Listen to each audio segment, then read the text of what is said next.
15 अक्टूबर 1995 को Pan Am flight 6 हवाई से सैन फ्रांसिस्को के लिए रवाना हुआ। विमान में 77 लोग सवार थे। यात्रा सामान्य चल रही थी, तभी 4 नकाबपोश आतंकियों ने विमान को हाईजैक कर लिया। इसी बीच विमान तूफान में फंस गया और दोनों इंजन फेल हो गए। संघर्ष के दौरान यात्रियों ने आतंकियों को मार गिराया, लेकिन विमान महासागर में क्रैश हो गया। चमत्कार से लगभग 60 लोग बच निकले और पास ही एक सुनसान द्वीप पर पहुंच गए। वहां न खाना था, न पानी।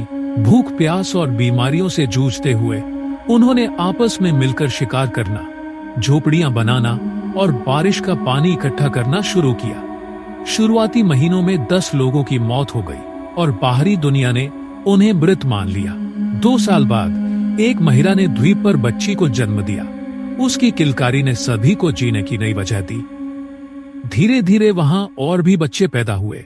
मिस्टर डेविड नामक यात्री ने बच्चों के लिए छोटा स्कूल बनाया और सभी ने मिलकर सर्वाइवल डे मनाने की परंपरा शुरू की।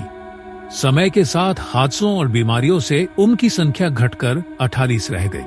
13 साल बाद आखिरकार एक जहाज ने उन्हें देख लिया और आगे क्या हुआ, ये जानने के लिए इस वीडियो को अंत तक जरूर सुनिएगा।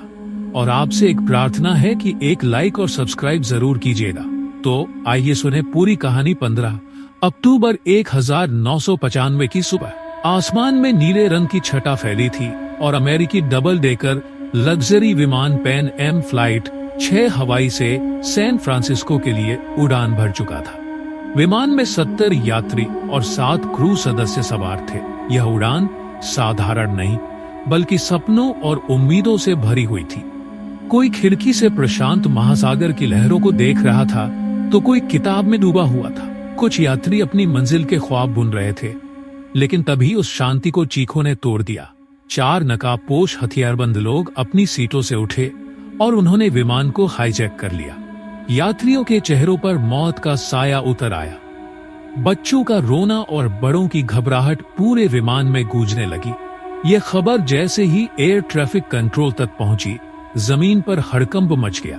रेस्क्यू मिशन की तैयारी शुरू हुई ही थी कि तभी विमान का लोकेशन रडार से गायब हो गया।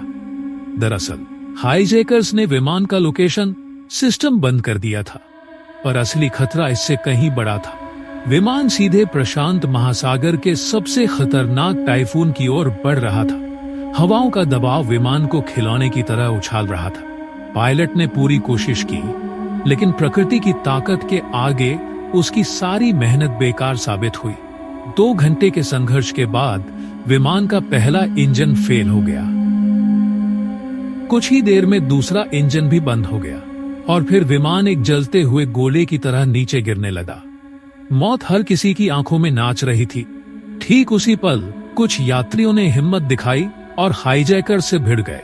संघर्ष के बीच हथियार छीन लिए गए और आतंकियों को वहीं मार गिराया गया। दरवाजा टूट चुका था। कुछ लोगों ने मौत से बचने की कोशिश करते हुए समुद्र में छलांग लगा दी और फिर एक जबरदस्त धमाके के साथ विमान महासागर की गहराइयों में समा गया। पूरा आसमान आग और धुएं से भर गया, लेकिन किस्मत ने चमत्कार किया। लगभग 60 यात्री किसी तरह बच निकले। वे समुद्र की लहरों में तैर रहे थे, थके हुए और डरे हुए। तभी उन्होंने देखा कि बस 100 मीटर की दूरी पर समुद्र से एक चट्टान बाहर निकली हुई है। सबने अपनी अंतिम ताकत जुटाकर उस चट्टान पर शरण ली। भीगे हुए कपड़े, कांपते हुए शरीर और डर से भरे चेहरे, वे अब मौत और जिंदगी के बीच खड़े थे। उनके पास न तो फोन था, न कोई मदद का साधन। विमान का मलबा भी गहराई में डूब चुका था। चारों तरफ बस समुद्र का अंतहीन डरावना विस्तार था। कोई रो रहा था, कोई चुपचाप बैठा था और कोई अपने परिवार को याद करके चीख रहा था। तभी एक यात्री ने अपने बैग से एक दूरबीन निकाली। उसने आसमान और क्षितिज की ओर देखा और धुंध में एक छोटा सा द्वीप नजर आया। वह चिल्लाया, आइलैंड! वहां एक आइलैंड है। जीने की उम्मीद फिर से जाग उठी। अब उन्हें उस द्वीप तक पहुंचना ही था। चट्टान पर फंसे 60 लोग दूरबीन से दिख रहे। छोटे द्वीप को देखकर उत्साहित तो हुए, लेकिन रास्ता आसान नहीं था। चारों तरफ ऊंची ऊंची लहरें और नीचे घात लगाए बैठी शार्कें। फिर भी जो यात्री तैरना जानते थे उन्होंने हिम्मत जुटाई और समुद्र में छलांग लगा दी। उनके हर स्ट्रोक के साथ मौत का खतरा मंडरा रहा था। लहरें उन्हें बार बार डुबो देती, मगर जीने की चाह इन सब से बड़ी थी। घंटों के संघर्ष के बाद लगभग 15-20 लोग ही उस छोटे से द्वीप तक पहुंच पाए, थके हारे लेकिन जिंदा। उन्होंने रेतीले किनारे पर बैठकर राहत की सांस ली, लेकिन तुरंत ही उन्हें याद आया कि चट्टान पर अभी भी दर्जनों साथी मौत से जूझ रहे हैं। उन्होंने निश्चय किया कि उन्हें भी बचाना होगा। द्वीप पर पड़ी सूखी लकड़ियों और बेलों को जोड़कर उन्होंने एक टूटा फूटा बेड़ा बनाया। जान हथेली पर लेकर वे वापस समुद्र में उतरे। लहरें हर बार उस बेड़े को डुबोने की कोशिश करती, लेकिन इंसानी जिद हार मानने को तैयार नहीं थी। धीरे धीरे कई चक्कर लगाकर उन्होंने सभी यात्रियों को द्वीप तक पहुंचा दिया। अब सब 60 लोग उस सुनसान द्वीप पर इकट्ठा हो चुके थे, लेकिन यह कोई जन्नत नहीं थी। चारों तरफ सिर्फ रेत, कुछ नारियल के पेड़ और झाड़ियां, न खाने का साधन, न पानी का स्रोत। निराशा ने उन्हें घेर लिया। कोई रो रहा था, कोई परिवार को याद कर रहा था। तभी एक स्कूल टीचर मिस्टर डेविड आगे आए।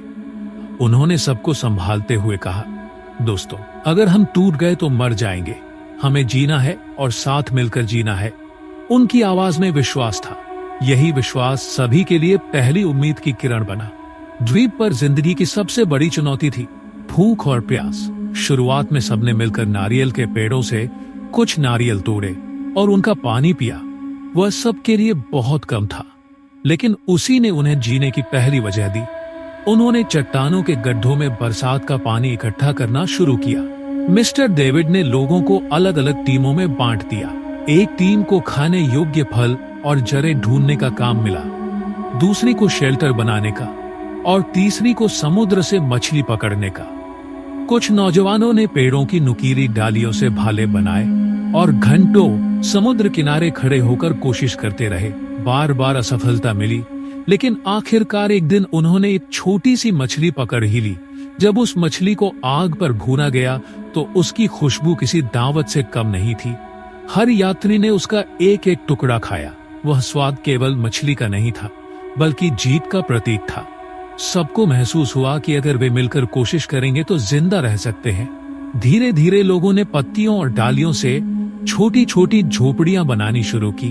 पहली बारिश में झोपड़ियां बह गई, लेकिन उन्होंने हार नहीं मानी और फिर से ज्यादा मजबूत घर बनाए। एक नर्स महिला ने जंगल की जड़ी बूटियों से छोटी बीमारियों का इलाज करना सीखा। सब समझ चुके थे कि मदद शायद जल्दी नहीं आएगी, उन्हें अब यहीं जीना होगा। और जीने का मतलब था उम्मीद को जिंदा रखना। दिन हफ्तों में और हफ्ते महीनों में बदल गए। शुरुआत के 2-3 महीने सबसे कठिन थे। खाने की कमी, साफ पानी की कमी और अनजान वातावरण की वजह से कई लोग बीमार पड़ गए। धीरे धीरे निराशा और अकेलेपन ने सबको घेर लिया। एक एक करके 10 लोगों ने दम तोड़ दिया। हर मौत पूरे समूह के लिए गहरा सदमा थी। वे अपने साथी को रेत में दफनाते और आंसुओं से विदा करते। अब उनकी संख्या 60 से घटकर 50 रह गई थी।